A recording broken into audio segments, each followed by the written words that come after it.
Seringkali orang bingung membedakan antara jeruk purut, jeruk limau, dan jeruk nipis karena ketiganya somasima digunakan sebagai bumbu masakan. Padahal karakteristik dan fungsinya cukup berbeda. Di episode kali ini, kita akan bongkar semuanya.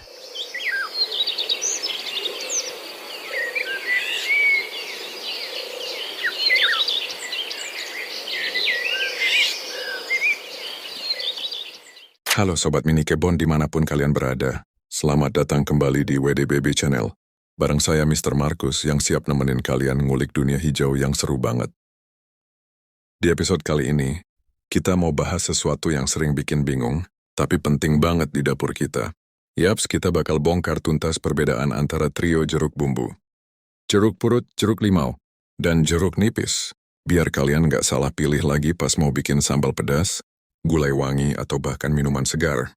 Penasaran kan apa aja bedanya? Dari daunnya, buahnya, sampai kegunaannya. Makanya, jangan kemana-mana, tonton video ini sampai habis. Dan buat kalian yang baru mampir, jangan lupa ya, klik tombol subscribe di bawah ini, nyalakan juga lonceng notifikasinya biar nggak ketinggalan. Tips-tips seru dari WDBB Channel, gratis kok. Oke deh, tanpa basa-basi lagi, yuk langsung kita mulai petualangan kita mengenal si trio jeruk ini. Cekidot.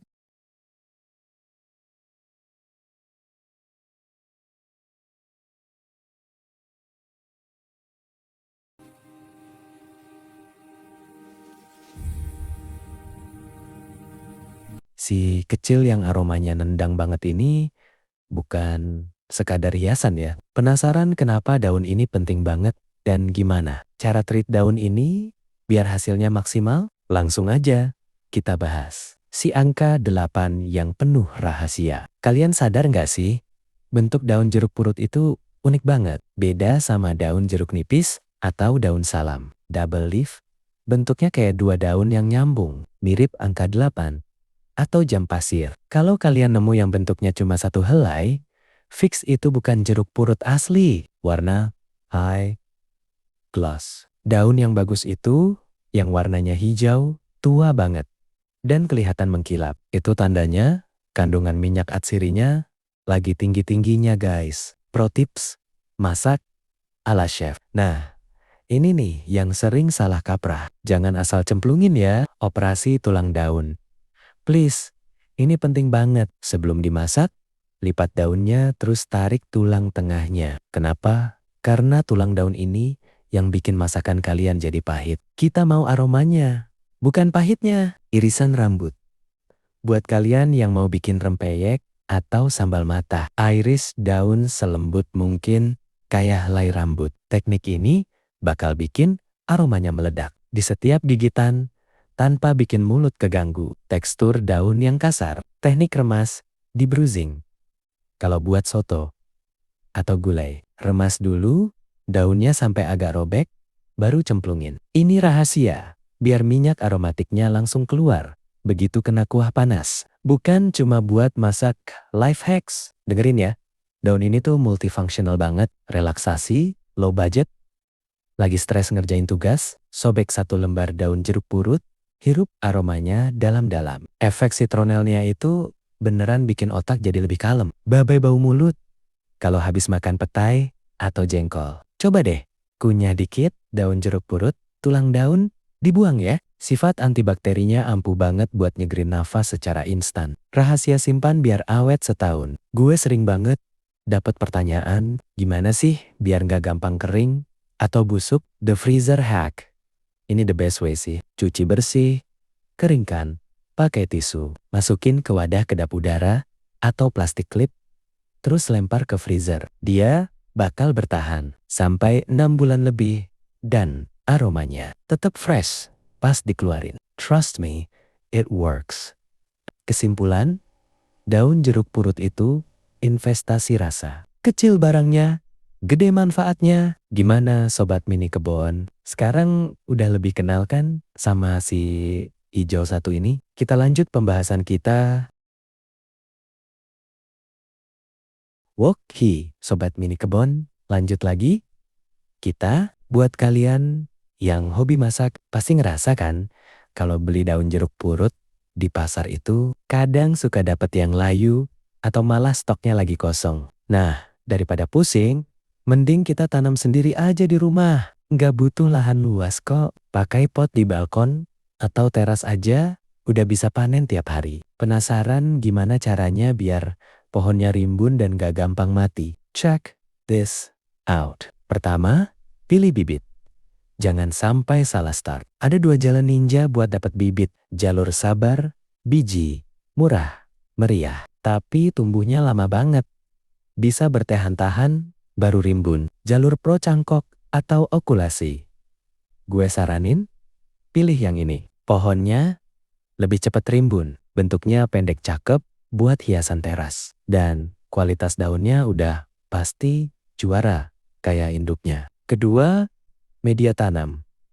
Kasih rumah yang nyaman. Jeruk purut itu nggak suka becek guys. Jadi media tanamnya harus porus, airnya gampang lewat. Racikan rahasia. Campur tanah, pupuk kompos, sama sekam bakar. Perbandingan 1:1 pot. Pakai yang diameternya minimal 40 cm ya. Biar akarnya nggak stres karena kesempitan. Pastikan lubang drainase di bawah pot nggak tersumbat. Ketiga, cari spot yang pas. Ingat, jeruk purut itu anak matahari banget. Dia butuh sinar matahari langsung minimal 6-8 jam sehari. Kalau kalian taruh di tempat yang terlalu teduh, daunnya bakal joreng-jereng dan gampang banget kena jamur. Jadi, taruh di balkon atau halaman yang paling terang ya. Keempat, perawatan biar daun meledak rimbunnya. Ini nih rahasia dapur. Biar pohon kalian nggak cuma tinggi doang, tapi daunnya dikit. Siram cukup sekali sehari pagi atau sore. Kuncinya lembab, bukan banjir. Kasih makan pupuk. Kasih pupuk NPK atau organik tiap 1-2 bulan sekali biar daunnya ijo royo-royo. Trik pemangkasan, jangan takut gunting. Kalau ada ranting yang kepanjangan, potong aja. Ini bakal bikin cabang-cabang baru muncul. Dan otomatis daunnya makin banyak. Kelima, luan, monsterdon hama. Musuh terbesar kita adalah ulat rakus yang bisa habisin daun semalam suntuk. Cara manual, kalau ulatnya cuma 1-2, langsung ambil aja pakai tangan atau pakai sarung tangan kalau geli. Ramuan alami. Semprotin campuran air tambah dikit, sabun cuci piring. Ini cara paling aman dan murah buat ngusir kutu-kutu nakal tanpa bahan kimia berbahaya. Pro tip, panen. Pas mau masak, jangan cuma petik selembar daunnya aja guys. Gunting ranting kecilnya. Dengan begitu, pohon bakal ngerasa tertantang buat numbuhin 2 cabang baru lagi. Makin sering dipanen dengan cara yang benar, makin rimbun pohonnya. Gimana? Gampang banget kan? Punya mini garden jeruk purut sendiri. Kalau kalian punya tips lain atau lagi nyoba nanam juga, tulis di kolom komentar di bawah ya. Lanjut lagi, kita sobat mini kebun.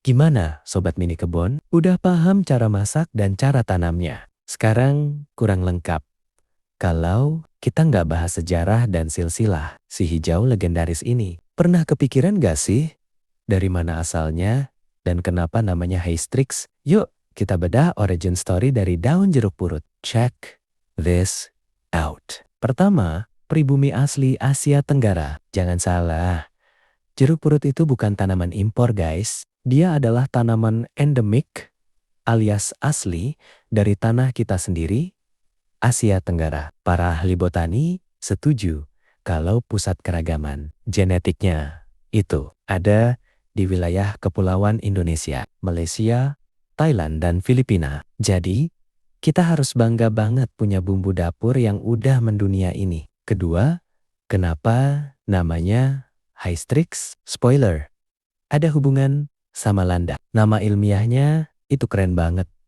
Citrus hystrix. Tapi, tahu nggak artinya? Citrus. Ya, dia emang masuk keluarga jeruk-jerukan. Hystrix diambil dari bahasa Yunani yang artinya landak. Kenapa? Coba deh lihat batang pohonnya. Isinya duri tajam yang panjang-panjang banget. Kalau nggak hati-hati, pas metik, tangan kalian bisa ketusuk duri landak versi tanaman ini. Safety first. Ya, ketiga, Go international. Dari jalur rempah ke seluruh dunia. Gimana ceritanya? Jeruk kita bisa sampai ke luar negeri. Abad ke-18, dibawa sama pelaut dan pedagang lewat Samudra Hindia sampai ke Madagaskar dan Reunion. Drama nama, di luar negeri, dulu dia sering disebut cover lime. Tapi sekarang, dunia internasional udah mulai ninggalin nama itu karena dianggap kurang sopan rasis di beberapa budaya. Sekarang, chef-chef dunia lebih sering manggil dia dengan nama aslinya, makrut.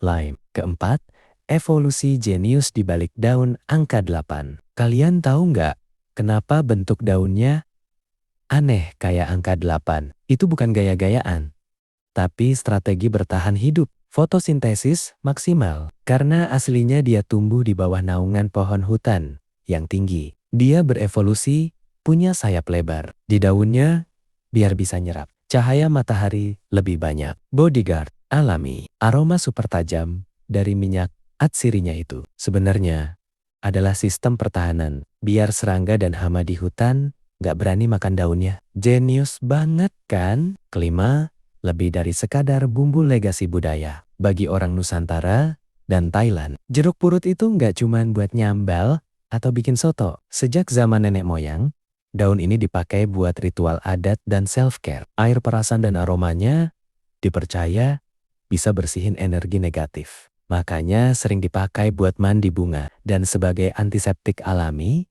buat cuci tangan. Habis makan pakai tangan kosong. Kesimpulan, jeruk purut itu bukan cuma bumbu biasa, tapi warisan hutan tropis kita yang punya teknologi pertahanan diri yang luar biasa. Gimana Sobat Mini Kebon? Jadi makin sayang kan sama tanaman satu ini? Ternyata sejarahnya sedalam aromanya. Oke Sobat Mini Kebon, nah ini dia nih pembahasan yang utama dan terakhir di episode ini. Sering banget kan kalian bingung pas di pasar atau supermarket, ada yang bilang jeruk sambal, ada yang bilang jeruk nipis. Pas dibawa pulang, kok rasanya beda di masakan? Tenang, hari ini gue bakal kasih cheat sheet biar kalian nggak clueless. Lagi bedain trio jeruk bumbu. Jeruk purate versus jeruk limo versus jeruk nipis. Let's break it down. Pertama, jeruk purut, si raja aroma. Ini yang dari tadi kita bahas guys. Fokus utamanya ada di daun. Ciri daun, bentuknya angka 8 daun ganda. Ini ciri paling gampang. Ciri buah, kulitnya keriput parah, kasar, dan tebal. Kalau dilihat-lihat, mirip tekstur otak manusia sih. Airnya dikit banget. Jadi jangan harap mau bikin jus pakai ini. Fungsi, daunnya buat soto atau rendang, kulitnya bisa diparut buat bumbu kari biar makin otentik. Kedua, jeruk limau. Si master sambal, sering disebut jeruk sambal. Kecil-kecil cabai rawit. Nih, ciri daun. Kecil banget. Dan gak ada bentuk angka 8-nya. Ciri buah. Ukurannya imut. Cuma sebesar kelereng atau bola pingpong. Kulitnya agak kasar, tapi gak se-ekstrim jeruk purut. Fungsi. Ini nyawa buat sambal ayam penyet, bumbu kacang siomay, atau cuka pempek. Air perasannya punya wangi yang khas banget, lebih flowery dan lembut dibanding jeruk purut. Ketiga, jeruk nipis. Si spesialis asam. Nah, kalau ini sih selebriti dunia, paling gampang ditemuin di mana-mana. Ciri daun. Lonjong biasa, polosan aja nggak pakai sayap. Biasanya jarang dipakai buat masak. Ciri buah, kulitnya halus, mulus, dan tipis. Warnanya hijau sampai kuning kalau udah matang banget. Fungsi, kita butuh airnya yang melimpah. Kalau mau rasa asam yang tajam buat soto, ngilangin bau amis ikan. Atau bikin es jeruk peras pas cuaca panas, ini pilihannya. Pro tip dari gue.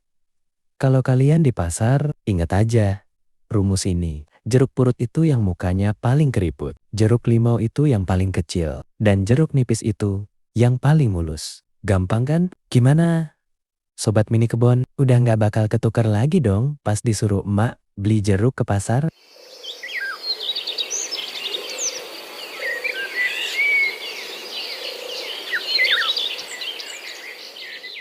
Nah, itu dia tadi penjelasan lengkap tentang bedanya jeruk purut, jeruk limau, dan jeruk nipis. Sekarang Sobat Mini Kebon sudah nggak bingung lagi kan? Jadi kalau mau bikin sambal yang nendang aromanya, ambil jeruk limau. Kalau mau rendangnya wangi, pakai daun jeruk purut ya. Kalau kalian punya pengalaman unik atau tips rahasia seputar jeruk-jerukan ini, atau mungkin ada tanaman lain yang pengen dibahas di episode selanjutnya, langsung aja tulis di kolom komentar di bawah ya. Kita belajar bareng-bareng di sini. Sebelum saya pamit, sekali lagi jangan lupa buat like video ini kalau kalian suka, share ke teman-teman atau keluarga yang hobi masak dan berkebun, dan yang paling penting, pastikan kalian sudah subscribe ke UDBB Channel agar keluarga Sobat Mini Kebon kita makin besar. Terima kasih sudah menonton sampai akhir.